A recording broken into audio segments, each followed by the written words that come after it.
Good evening, and a very Merry Christmas to you all. It was Christmas Eve, though of course it's a mere matter of information. I'm sure I have no need to tell you that. It is always Christmas Eve in a ghost story. Why all this haunting should take place on Christmas Eve of all nights in the year, I never could myself understand. At Christmas time, everybody has quite enough to put up with in the way of a house full of living relatives, without wanting the ghosts of any dead ones mooning about the place. Still, nothing satisfies us but to hear each other tell authentic anecdotes about spectres. It is a genial festive season, and we therefore love to muse upon graves, dead bodies, murder and blood. For ghost stories to be told on any other evening would be impossible in British society as it is presently regulated.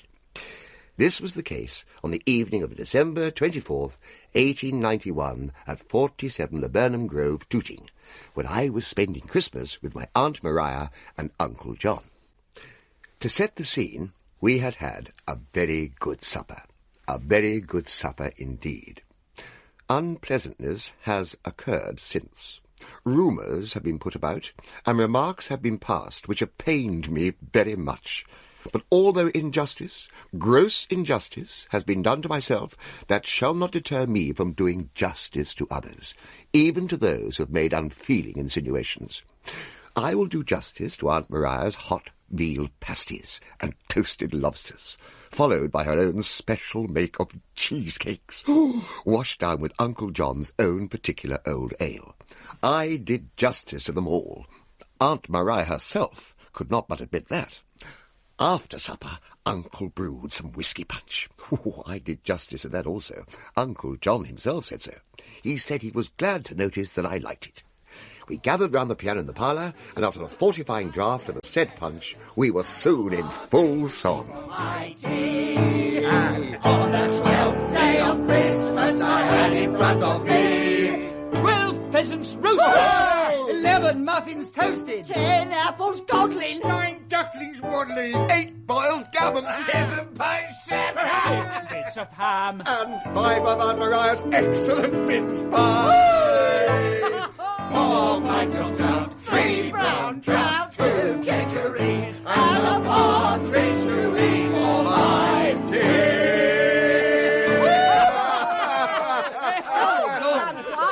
I say, I'm sure it should be teas to rhyme with kedgerese, you know. Don't be so pedantic, young man. The delights of Christmas Eve in the company of friends and family. The warm glow of 47 Laburnum Grove, Tooting. Somewhat dimly lit because of the gas strike, but not to worry. Probably just as well, given the state of some of the party.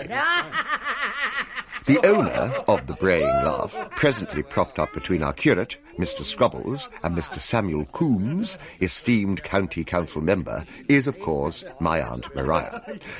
I do not know when I shall hear to talk to her again after her comments on my modest appetite. Oh, I must say. Oh, she's starting again. I must say. How about another song? There he goes again, always after more. Aunt Maria. More hot veal pasties, more toasted lobster, more warm cheesecake. Don't eating cold cheesecake. You'll lose half the flavour. Look, my nephew is a gannic. Well, I see I'm not the only one. Look, the punch bowl has been emptied again. And excellent punch it was. How about some more? Oh, excuse me.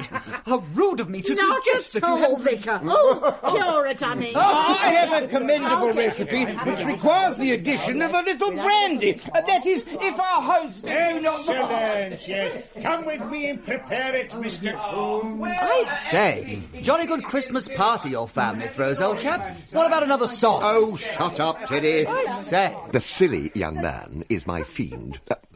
Friend, Teddy Biffles. Quiet, quiet, everybody. Mr. Scrubbles is going to entertain us. Yes. Don't be shy, Vicar. Done it again. Mark my words, Teddy. Aunt Maria will be comatose before long. Oh, Dear lady. As I thought, out like a light.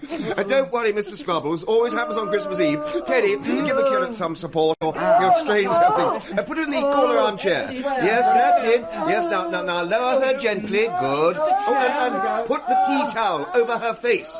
Are you sure? Perhaps we should take our leave. No, not a bit of it. And the tea towel is quite the custom for my aunt and uncle. I say. Mr. Coombs, brandy punch. Your aunt's done the usual, has she? And the tea towel, good.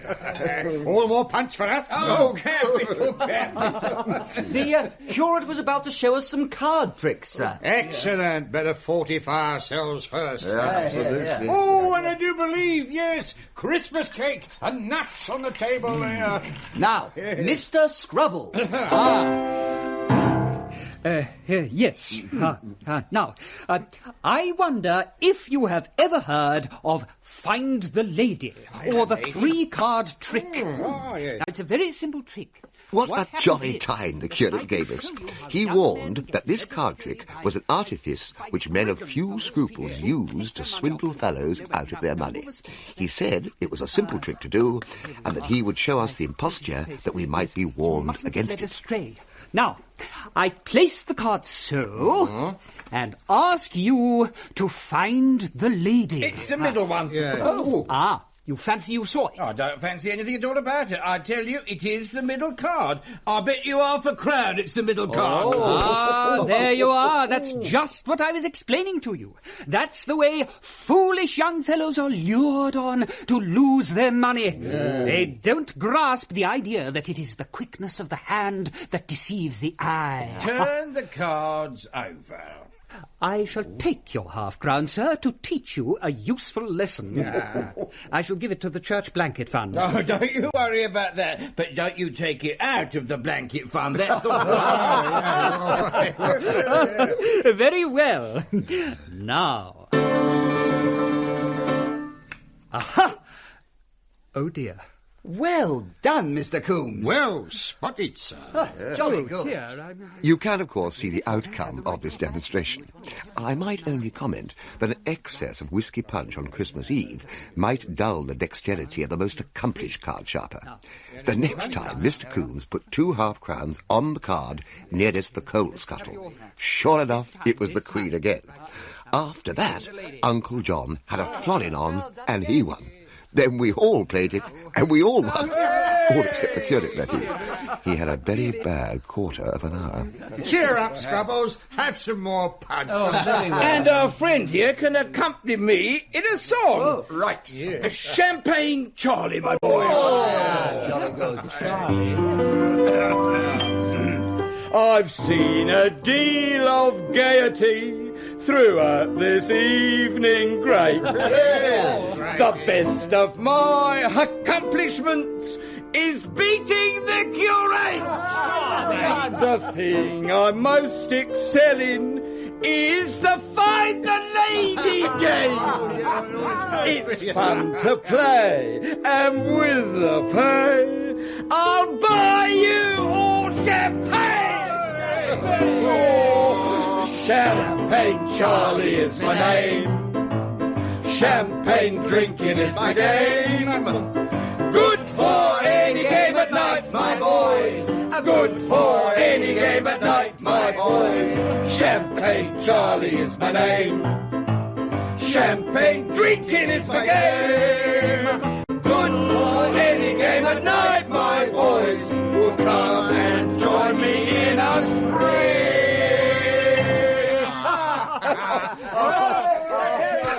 Oh, we did have such fun.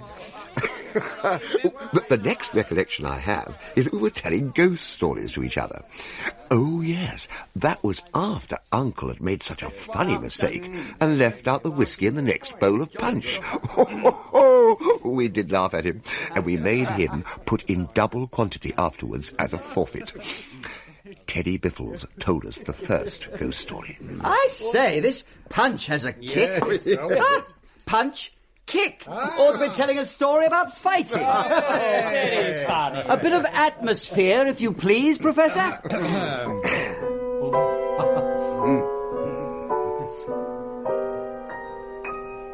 This story is called Johnson and Emily, or The Faithful Ghost. And it began on a Christmas Eve much like this one, when I was little more than a lad. I had been allowed to sit up very late because it was a special night. But at last I was tired and made my way up the dark stairs to my room. As I opened the door to go in, I found myself face to face with Johnson, who was coming out. He passed right through me and uttered a long, low wail of misery as he floated out of the staircase window. I was startled for a moment. I was only a schoolboy at the time and had never seen a ghost before, and a little nervous about going to bed. Then I remembered that it was only sinful people that spirits could do any harm to, and so tucked myself up and went to sleep. In the morning, I told the pater what I had seen. "Oh, yes, that was old Johnson," he answered. "Don't be frightened of that. He lives here." And then he told me the poor thing's history. It seems that Johnson had, in early life, loved the daughter of a former lessee of our house, a very beautiful girl whose name was Emily. Father did not know her other name. Johnson was too poor to marry the girl, so he kissed her goodbye, told her he would soon be back, and went off to Australia to make his fortune. Australia was not then what it is now. Travellers through the bush were few and far between, and even when Johnson caught one, the portable property found upon the body was often hardly of sufficient negotiable value to pay the funeral expenses necessary. So that it took Johnson nearly 20 years to make his fortune. The self-imposed task accomplished at last, having successfully eluded the police, he returned to England, full of hope and joy, to claim his bride. He reached the house to find it silent and deserted. All that the neighbours could tell him was that soon after his own departure, the family had disappeared one foggy night, never to be seen again, although the landlord and most of the local tradesmen had made searching inquiries. Poor Johnson, frenzied with grief, sought his love all over the world, but to no avail. After years of fruitless effort, he returned to end his lonely life in the very house where, in happy bygone days, he and his beloved Emily had passed so many blissful hours. He lived there quite alone, wandering about the empty rooms, weeping and calling to his Emily to come back to him. When he died, his ghost still kept the business on. He was there when my father took the house, and the agent knocked £10 a year off the rent in consequence. After that, we were continually meeting Johnson about the place at all times of the night. We used to walk round him and stand aside to let him pass at first, but as we grew more used to it, we walked straight through. He was a gentle, harmless old ghost, and we all felt very sorry for him. The women folk, indeed, made quite a pet of him for a while. But as time went on, it grew to be a bit of a bore. You felt sorry for him, but he irritated you. He would sit on the stairs and cry for hours at a stretch. Whenever we woke up in the night, we were sure to hear him pottering about the passages, moaning and sighing, and generally making it impossible to go to sleep again. When we had a party on, he would sit outside the drawing-room door, sobbing all the time. "I'm getting sick of the old fool," said the pater one evening.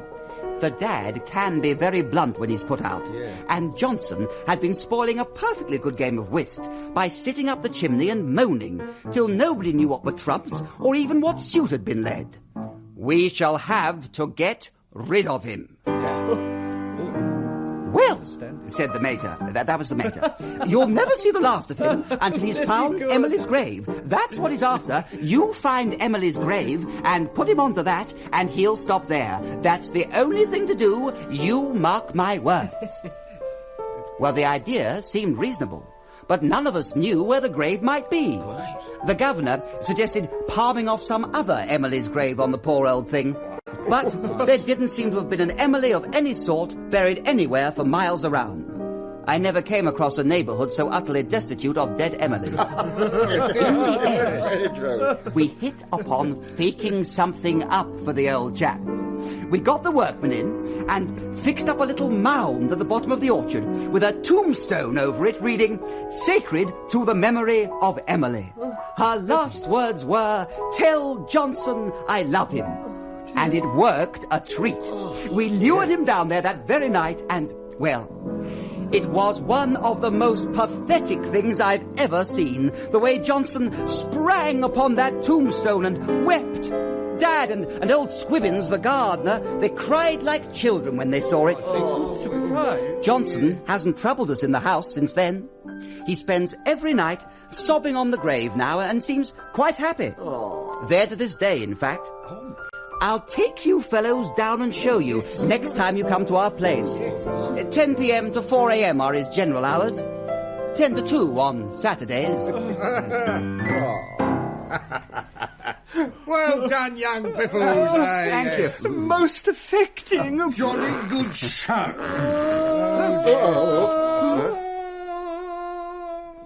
No punch. Sensible suggestion. I'll brew another bowl. Excellent. Jolly dogs look splendid. There is a school of jolly dogs I've lately come across. Not a game for any mortal thing from cards to pitch and toss. And they always seem so jolly, oh, jolly, oh, jolly, oh. And they always seem so jolly, oh, wherever they may be. They dance, they sing, they dance, ha ha, they laugh, ha ha, they dance, they sing. What jolly dogs are we? Fa la la, fa la la, fa la la, fa la la. Fa la la, fa la la, what jolly dogs are we? Another story. Jolly good idea. I have a story, actually. A most interesting story. At this point, Mr. Scrubbles told us a story about the ghost of one of his parishioners. I cannot give you this story. I wish I could, but we none of us could make head nor tail of it. There seemed to be an enormous amount of plot and a great many varied characters. Simply, it was... Well, then my uncle went into the garden and got his gun, but of course it wasn't there, and Scroggins said he didn't believe it. Didn't believe what? Who's Scroggins? Scroggins? But he was the other man, you know. Oh. It was his wife. What was his wife? What's she got to do with it? That's what I'm telling you. It was she that found the hat. She'd come up with her cousin to London. Her cousin with my sister-in-law, and the other niece had married a man named Evans, and Evans, after it was all over, had taken the box round to Mr. Jacobs because Jacobs' father had seen the man when he was alive, and Look he... here, never you mind Evans in the box. What's become of your uncle and the gun? Yes. Gun? What gun? The gun he kept in the garden. What did he do with it? If we killed anyone, we should enjoy hearing about it. No. How could he? He had been bricked up alive in the wall, you know. And when Edward IV spoke to the abbot about it, my sister said that in her state of health, she could not and would not, as it was endangering the child's life, Look here. ever even... Do you know what you're talking about?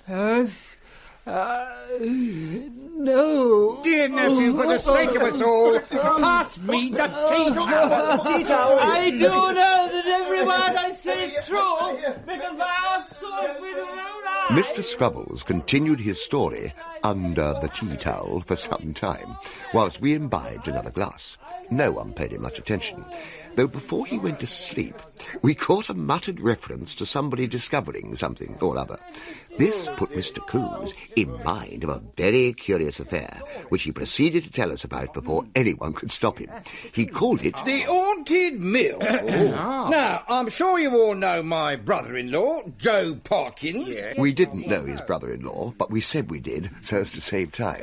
He once took the lease of an old mill in Surrey, and it seems that years before, the place had been occupied by a wicked old miser who died there, leaving, it was rumoured, all his money hidden somewhere on the property. Naturally enough, everyone who lived in the mill afterwards had tried to find the treasure, but without success. The local wiseacre said that nobody ever would, unless the ghost of the miserly miller should one day take a fancy to one of the tenants and disclose the hiding place. Now, Joe didn't attach much importance to the story. He didn't see how a miller could very well have saved anything, even if he was a miser.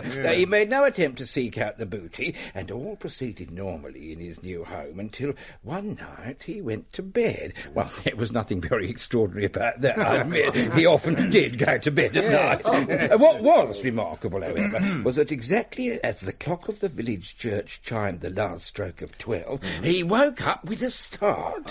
He felt a presence, and there, at the foot of the bed, was a figure wrapped in shadow. It moved into the moonlight, and Joe saw it was a wizened old man in knee breeches and a pigtail. It's the miser come to show me where his treasures is, thought Joe, and he resolved that he would not spend it all upon himself, but he would devote a modest percentage to good works. The apparition moved towards the door. My brother-in-law put on his trousers, and he followed it downstairs into the kitchen, where it stood in front of the hearth, sighed, and vanished. Next morning, Joe had a couple of bricklayers in to haul out the stove and pull down the chimney, while he stood behind with a potato sack in which to put the gold. Well, they knocked down half the wall. I never found so much as a 4-penny bit. The next night, the ghost appeared again, and again led the way into the kitchen. This time, however, instead of going to the fireplace, it stood more in the middle of the room and sighed there. Oh, I see what he means now, said Joe. It's under the floor. Why did the old idiot go and stand against the stove so as to make me think it was up the chimney? They spent the next day taking up the kitchen floor, but the only thing they found was a 3-pronged fork. And the handle of that was broken. On the third night, the ghost reappeared, quite unabashed, and this time made for the kitchen ceiling. Well, Joe was the one to sigh this time, but next morning, down came the ceiling and the boards in the room above. No treasure to be found. Night after night, he followed the spectral old fraud about the house. Each night, a different place would be indicated, and the next day, Joe would break up another bit of mill. After 3 weeks, there wasn't a room left fit to live in. Every wall had been pulled down, every floor taken up, every ceiling had a hole in it. Then, as suddenly as they'd begun, the ghost's visits ceased, and Joe was left in peace to rebuild the place at his leisure. What could have induced the old image to play such a silly trick upon a family man and a ratepayer? See if you can guess. For there is an answer. A trick got up by local residents, not a ghost at all. Close, but it was a ghost. The horrible truth was not apparent to Joe until he came to engage contractors to rebuild his devastated property. On meeting the proprietor of the principal local building firm, he detected a certain familiar wizened look about him. Further investigation revealed that this man would be saved from bankruptcy by my brother-in-law's substantial building contract, and furthermore, he was the grandson of the wretched old miser. The ghost had been ensuring the prosperity of his descendants at Joe's expense. That's how Joe came to get bound over to keep the peace, after using a chunk of masonry as an offensive weapon. You're not surprised, eh? Joe Parkins is a party you don't meet with every day. He's always hale and hearty, free and easy in his way. Quite so. You wouldn't call him handsome, but that isn't his disgrace. He looks as though a regiment had marched across his face. He's all right when you know him, but he's hasty when he's vexed. He'll black your eye 1 minute, and he'll stand you a pint the next. He wouldn't hurt a baby, he's a pal as you can trust. He's all right when you know him, but you've got to know him first. He's seen a deal of life, has Joe, although he's in his prime. He's had his bit of trouble, and he's done his bit of time. Yeah. He'd never round upon a pal unless it filled his kick. But I've known him land a builder on the boatcoat with a brick. Ah, jolly good. Oh, he's all right when you know him, but he's hasty when he's vexed. He'll black your eye 1 minute, and he'll stand you a pint the next. He wouldn't hurt a baby, he's a pal as you can trust. He's all right when you know him, but you've got to know him first.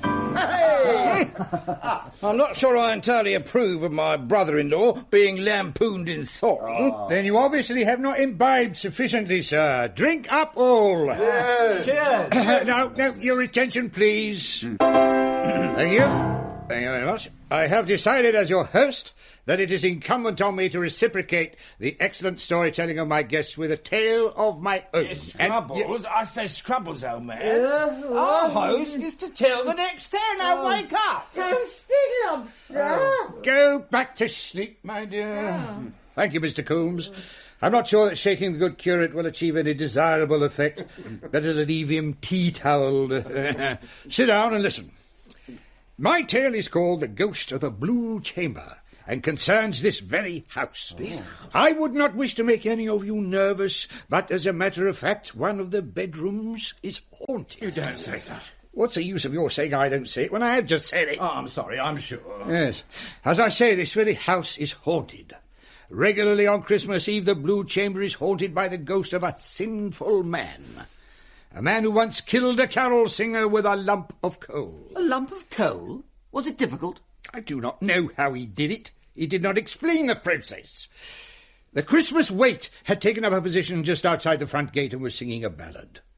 It is presumed that when he opened his mouth for a B flat... There you go. Was a bit flat. The lump of coal was thrown by the sinful man from one of the windows, and that it went down the fellow's throat and choked him. Oh, he won a good shot, but it's certainly worth trying. But that was not his only crime, alas. Prior to that, he had killed a solo cornet player. No, is that really a fact? Well, of course it's a fact. At all events, as much of a fact as you can expect to get in a case of this sort. How many captious you are this evening. The poor cornet player had been in the neighbourhood barely a month. Old Mr. Bishop, who kept the Jolly Sandboys at the time, and from whom I had the story, said he had never known a more hard-working and energetic solo cornet player. Despite only knowing 2 tunes, Annie Laurie and Home Sweet Home, Mr. Bishop said that the man could not have played with more vigour or for more hours per day if he had known 40. This musician, this poor friendless artist... Thank you. Yes, enough. Thank you. Used to play in this street just opposite for 2 hours each evening. One evening, evidently in response to an invitation, he was seen going into this very house, but was never seen coming out of it. Was any reward offered for his recovery? Not a halfpenny. There is more. Another summer, a German band visited here, intending, so they announced, to stay until the autumn. On the day after their arrival, the entire company was invited to dinner by this sinful man, and after spending the whole of the next 24 hours in bed, left the town a broken and dyspeptic crew.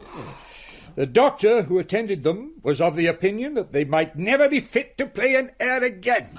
You don't know the recipe used, do you? Unfortunately not. though the chief ingredient was said to have been a railway refreshment room pork pie. This sinful man was not entirely unconnected with the death and subsequent burial of a man who played the harp with his toes. Nor was he altogether unresponsible for the lonely grave of an Italian barrel organist who strayed unwisely into this vicinity. Every Christmas Eve the ghost of this wicked man haunts the Blue Chamber. From midnight until cockcrow, amid wild, muffled shrieks and groans, mocking laughter, and the sound of horrid blows, it does fierce phantom fight with the spirits of the solo cornet player and the wait, assisted at intervals by the shades of the German band, while the strangled harpist plays mad melodies with ghostly toes on the shadow of a broken harp. Hark! Hark! I believe they're at it now, in the Blue Chamber. Now, as I stated at the beginning, there has been unpleasantness in our family over this party of ours, and in my share in the events I am about to relate. As a means of replacing my character in its proper light, of dispelling the clouds of calumny and misconception with which it has been darkened, I feel my best course is to give a simple and dignified account of the plain facts and allow the unprejudiced to judge for themselves. So, the assembled company, those of us who remain unteetoweled, that is, strained our ears for the sounds of ghostly music from the Blue Chamber and heard...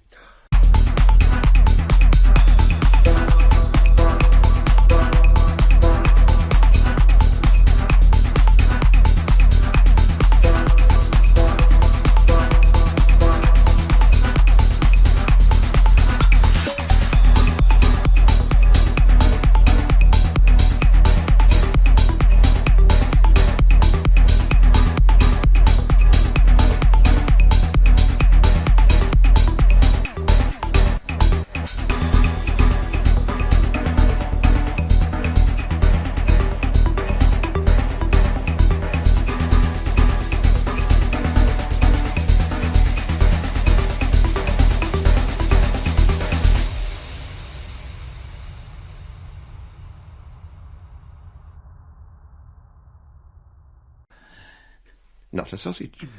However, into this somewhat anticlimactic silence I bravely stepped and announced to the assembled company, I will sleep in the Blue Chamber this very night. Never! You shall not put yourself in this deadly peril. Besides, the bed's not made. Never mind the bed. I have lived in furnished apartments for gentlemen, and have been accustomed to sleep on beds that have not been made from one year's end to the other.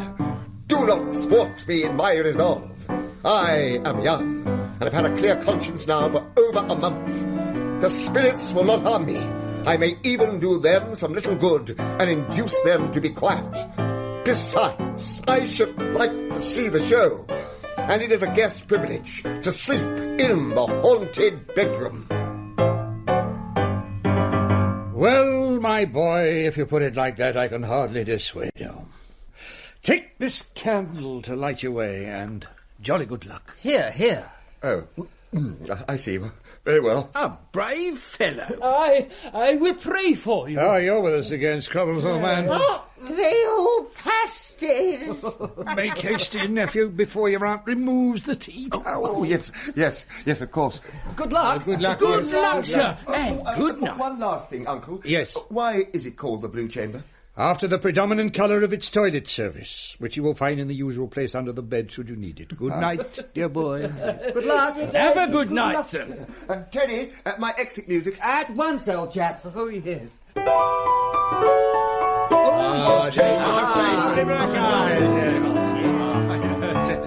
Climbing the stairs to a bedroom blue, this bold fellow has had a few, all unsuspecting of what will ensue. Oh, what a surprise. A spectre's a thing to beware of, it's true, especially when your bedchamber is blue. Just watch out or he'll give to you two lovely black eyes. Two lovely black eyes. Oh, what a surprise. Only for hunting for ghosts in the night. Two lovely black eyes. Next time ghosts are mentioned, it may be best to think very hard about where you'll rest. If a haunted room's mentioned, don't be pressed, for you'll have a surprise.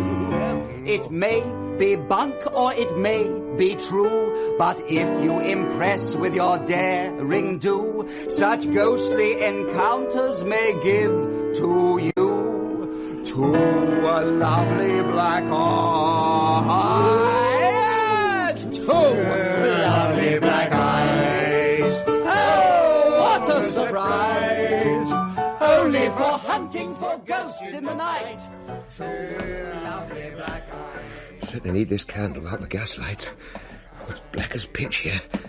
Now, left at the head of the stairs. We'll laugh about this in the morning. Ah, here we are.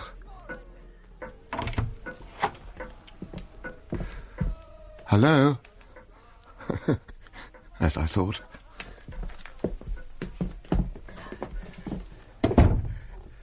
Well, Uncle John, it was a fine story and well told, but... oh, dear. Ooh. I do believe the effects of your excellent punch will overcome my vigilance on Ghost Watch, without the benefit of a tea towel. Oh. Oh. Oh.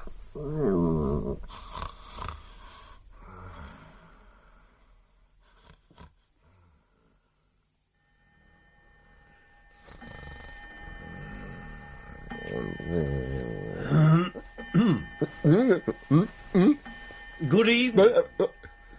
Good Lord. My uncle's story had been true after all. There, sitting patiently at the end of my bed, was the spectral shape of an elderly male party smoking a pipe. Oh, good evening. I believe I have the honour of addressing the ghost of the gentleman who had the unfortunate accident with the Christmas wait. The incident is remembered, then. Oh, well, yes. In fact, that is several guests of my aunt and uncle who now own this house, which you probably know, so there's no need to tell you of it. We were given your story this evening. Ah. I wonder... Yes? Just check a few of the facts of the case with you, if that's all right. Is that all right? Get to the point. Oh, yes, right. Is it true that you had a hand in the death of an Italian barrel organist? Had a hand in it? Sorry. Who dare to pretend that he assisted me? I murdered the youth myself. Nobody helped me. Alone I did it. Show me the man that says I didn't. No. You misunderstand. Just a turn of phrase. No slur intended. Anything else? Well, yes. As a matter of fact, the solo cornet player... Which one? There was more than one. Not wishing to boast, there were 7, if one includes trombones. Oh, dear me. You must have had quite a busy time of it, one way or another. There are few who could look back on a life so full of sustained usefulness. You know, I never imagined a ghost smoking before. Oh, a little indulgence. I use the ghost of best-cut Cavendish as a rule, that being what I had in life. The ghost of all the tobacco that a man smoked in life belongs to him when he is dead. I am fortunate that I smoke so good a blend.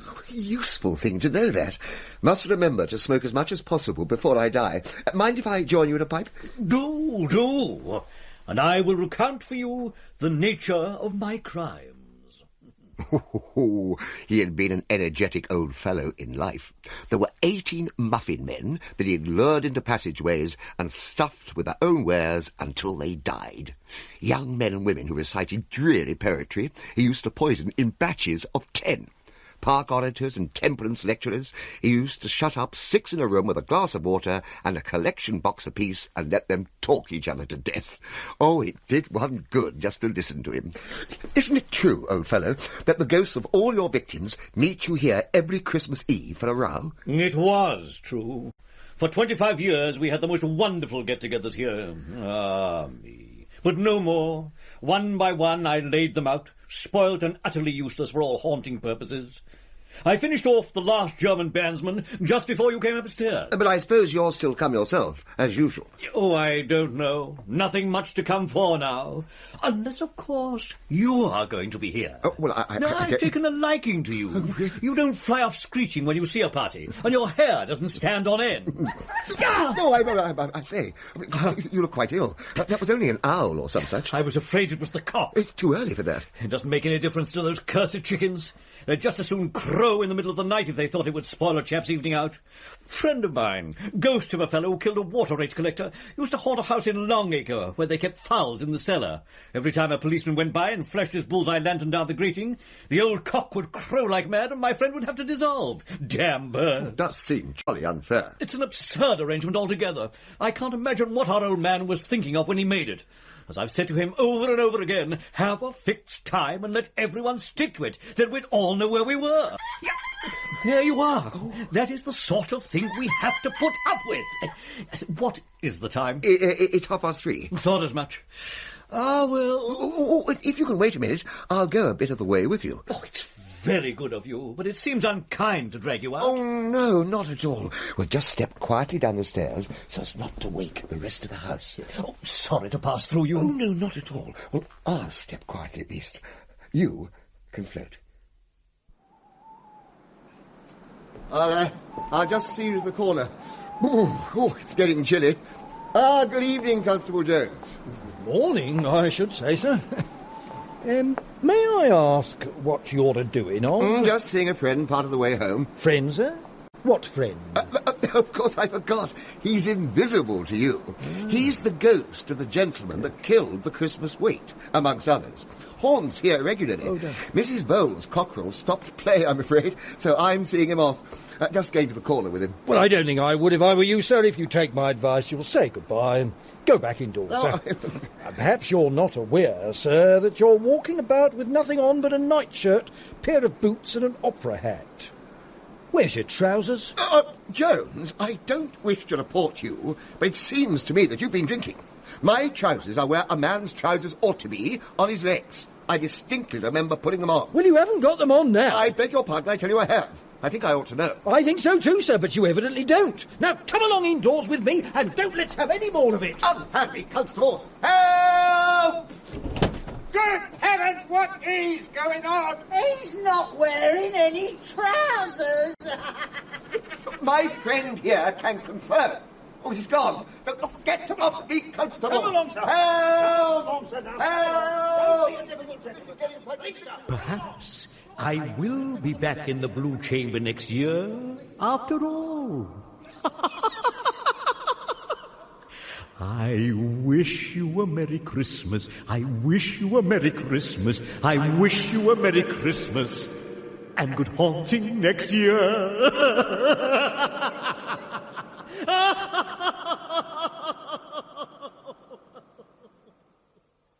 I am indebted to my Uncle John for squaring it with the constabulary.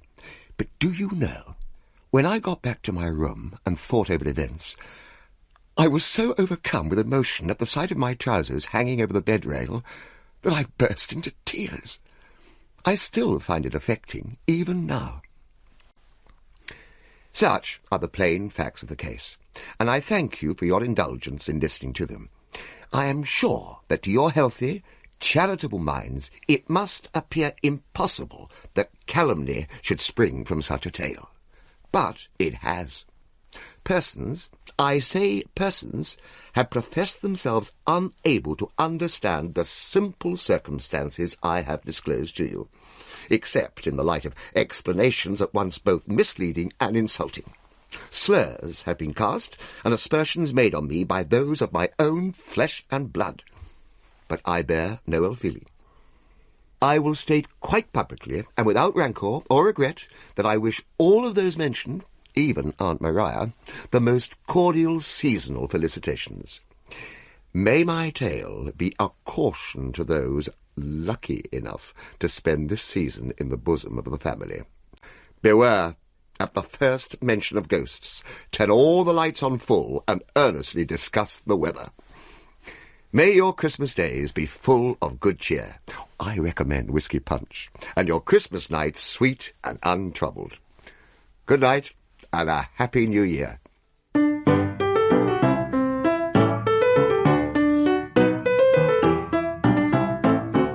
In After Supper Ghost Stories by Jerome K. Jerome, Dinsdale Landon overindulged and lost his trousers. Geoffrey Matthews was Uncle John, Linda Poland, Aunt Maria, Roger Hammond, Mr. Coombs, Jonathan Taffler, Teddy Biffles, David Holt, Mr. Scrubbles, the ghost of a sinful man, John Baddeley, and the police constable, Philip Anthony. Musical accompaniment was provided on the pianoforte by Neil Brand. Jerome K. Jerome's After Supper Ghost Stories were adapted for radio by Paul Weatherby and directed by David Blount.